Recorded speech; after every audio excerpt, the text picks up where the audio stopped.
Assalamualaikum warahmatullahi wabarakatuh. Saya Ilham Alki dengan NIM B1D220700. Saat ini saya akan menjelaskan terkait materi dalam materi struktur konstruksi 2, yaitu platform and rebar, terkait keuntungan dan kekurangannya menggunakan plat lantai berdasarkan jenisnya. Plat lantai tersebut adalah lantai yang tidak terletak langsung pada tanah atau merupakan lantai tingkat yang merupakan pembatas antara tingkat satu dengan tingkat selanjutnya yang didukung oleh kolom pada bangunan. Untuk ketebalan plat lantai itu ditentukan oleh besar lanjutan yang diinginkan, lalu lebar bentangan antara jarak antar kolom, jarak antar balok-balok pendukung, lalu bahan konstruksi untuk plat lantai tersebut itu. Ketentuannya dalam perencanaan plat lantai itu harus kaku, lurus dan rata gitu kan. Jika bergelombang itu rasanya kurang baik gitu kan, dan tidak akan terlihat kokoh untuk hasilnya tersebut.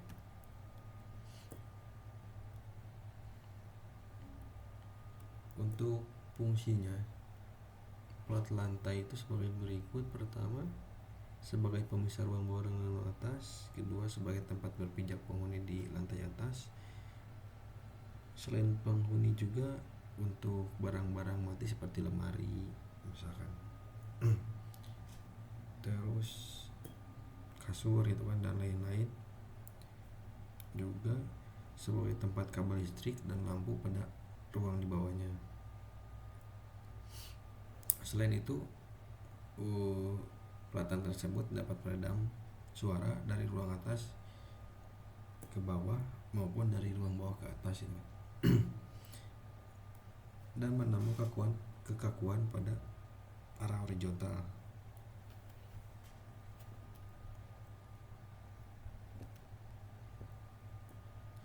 Nah, untuk jenis plat lantai yang akan dilanjutkan sekarang itu adalah dibahas sekarang adalah plat lantai kayu dan plat lantai menton. Perbandingannya itu seperti apa sih gitu kan.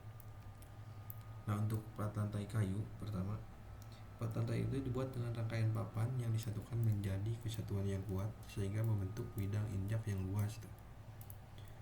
Ukuran lebar papan itu umumnya 20-30 cm gitu kan. Untuk tebalnya itu 2-3 cm, dengan jarak balok pendukung antara 60-80 cm, dan ukuran balok itu berkisar antara 8/12 atau 8/14 atau 10/14. Nah, untuk bentangannya, lebar bentangannya itu 3-3,5 meter gitu kan. Nah, balok-balok kayu ini dapat diletakkan di atas pasangan bata satu buah atau ditopang oleh balok beton gitu. Walaupun lantainya kayu gitu, tapi kan bagusnya ditopang oleh balok beton. Nah, untuk keuntungannya dari plat lantai kayu itu adalah, pertama itu mudah dikerjakan dan beratnya ringan, dapat menghemat ukuran fondasi. Karena dengan berat ringan itu akan mengurangi beban bangunan yang diterima oleh fondasi. Jadi bisa menggunakan fondasi yang kecil gitu kan, tidak perlu besar, karena beban yang diterimanya juga tidak terlalu besar. Nah, untuk kerugiannya, hanya untuk konstruksi bangunan sederhana gitu kan, dengan beban yang ringan.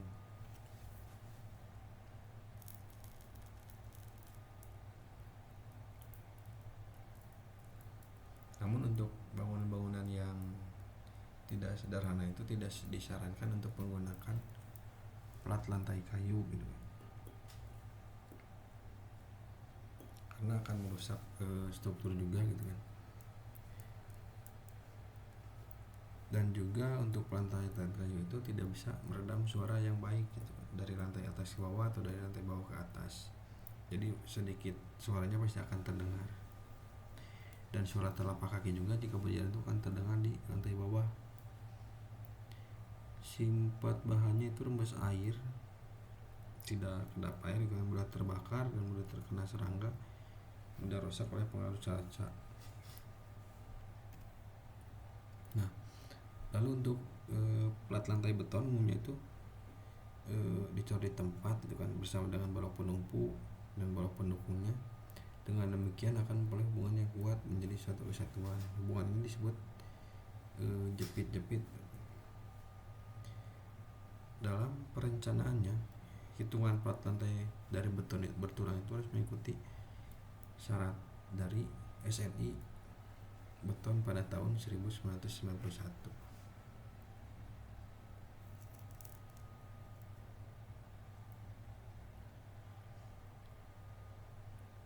Nah, menurut SNI tersebut, plat lantai ini harus mempunyai tebal sekurang-kurangnya itu 12 cm.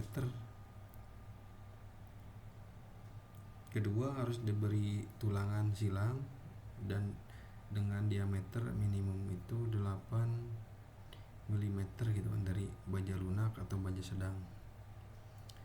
Lalu tebal plat lantai jika lebih dari 25 cm harus dipasang tulangan rangkap di bawahnya, di atas dan bawah, karena dengan beban yang ketebalan plat lantai yang terlalu tebal itu kan, itu akan menambah beban pada lantai tersebut itu kan. Jika tulangannya sedikit akan memungkinkan bahwa bangunan plat lantai tersebut akan roboh itu kan, karena kurangnya kekuatan untuk menumpang beban berat dari plat tersebut karena terlalu tebal.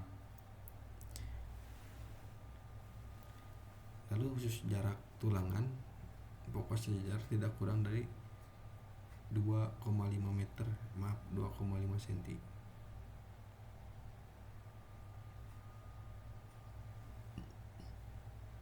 Dan tidak lebih dari 20 cm atau 2 kali lipat tebal plat.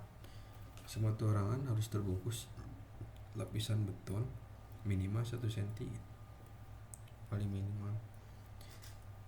Jadi jangan ada tulangan besi itu muncul ke permukaan beton gitu kan.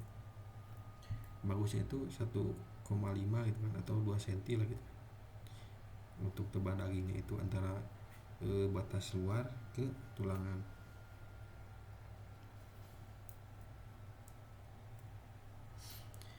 Nah, adapun keuntungannya menggunakan plat beton, pertama itu mampu mendukung beban yang besar. Jadi berapa beban pun bisa ditentukan gitu kan dengan ukurannya.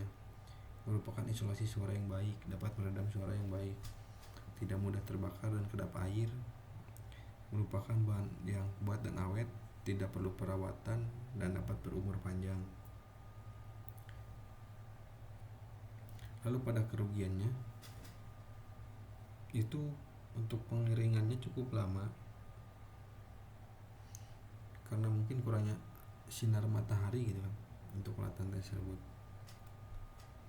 karena berada di lantai 2, dan juga dari ketebalannya. Terus untuk bentuk yang sudah dibuat itu sulit diubah kecuali dirusak gitu kan, dibentuk kembali, memiliki beban yang berat. Untuk plat lantai beton itu memerlukan pendukung yang baik juga, misalkan dari ukuran kolom harus besar gitu kan. Lalu untuk ukuran fondasi juga harus besar yang dapat menerima beban dari plat lantai beton tersebut.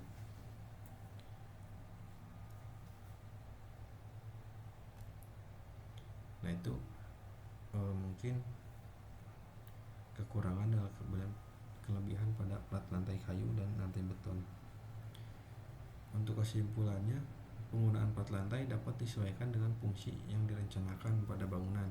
Jika lantai yang ditempati dengan beban yang ringan, bisa menggunakan plat lantai dari kayu. Begitu sebaliknya, jika lantai atas difungsikan secara kompleks atau banyak barang-barang atau orang-orang yang bertempat di atas, direkomendasikan menggunakan plat lantai beton plat lantai beton bertulang gitu kan.